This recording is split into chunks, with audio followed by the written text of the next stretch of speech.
হচ্ছে যে দুটো পাস শেষ আমরা দুটো আইটেম সর্ট হয়ে গেলে তো আমরা এখানে একটা বর্ড দিলাম মানে আমাদের দুটো আইটেম পাস শেষ এখন আমরা আবার চেক করা শুরু করি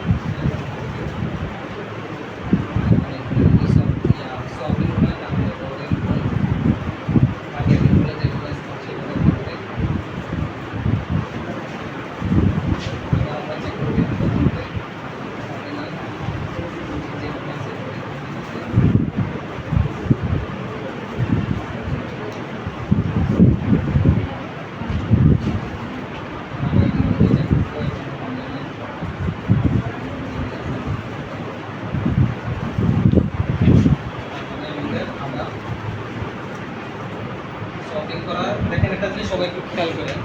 যত পাঁচ আপনি সামনে যাবেন তত দেখবেন যে এগুলো কমে যাবে যে এখানে আমরা কয়বার চেক করছি মাত্র 3 বার যে 5 3 এ 3 বার ঠিক আছে 5 1 এ পুরো চেক করে এখান পর্যন্ত যাইতেছি কিন্তু আস্তে আস্তে যত পাঁচ সামনে দিকে যত আপনার চেক কি হয়ে যাবে কমে যাবে ঠিক আছে আর যাইতে হবে না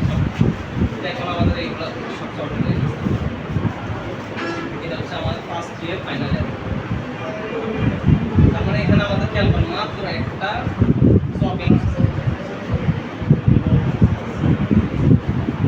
তারপরে আমাদের এখন 57 পর্যন্ত দিয়ে গেল সব এই হচ্ছে ফার্স্ট ইয়ার রেজাল্ট আর এটা পাস হবে এখন তো সাধারণ হয়ে গেছে স্যার এখন কি পাস করতে হবে সাধারণ হইছে ওই দেখতে সাধারণ দেখা যাচ্ছে না কিন্তু আমাদের পাস কমপ্লিট করতে হবে দেখাই দিতে হবে কারণ এটা যে শেষ হয়ে গেছে এটা কিন্তু কম্পিউটার কিন্তু জানে না কম্পিউটার এগুলো চেক করতে করতে এখন পর্যন্ত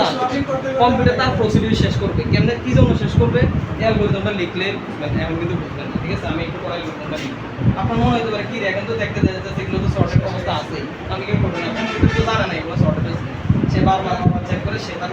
প্রসেস কমপ্লিট করবে ঠিক আছে এবার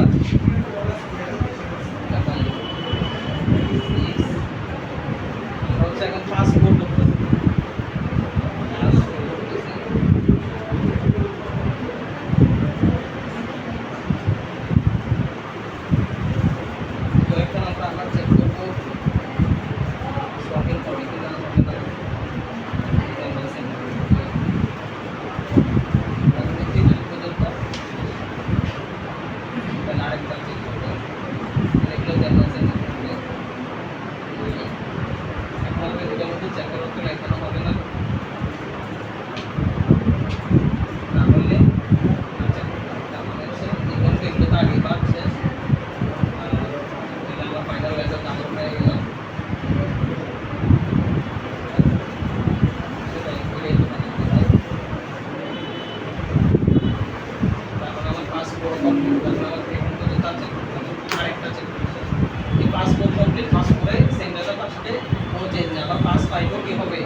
কি হবে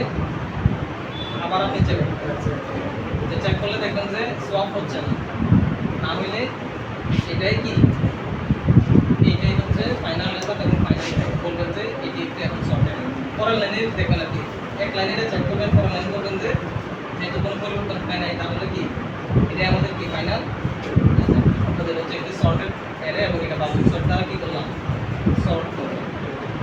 বাবল সর্ট দ্বারা সর্ট করলাম আমি পুরোপুরি যে হ্যান্ড নোটটা গ্রুপে দিয়ে দিব যেন পরীক্ষা হলে ঠিক হ্যান্ড নোট যেভাবে থাকবে পরীক্ষা হলে লিখতে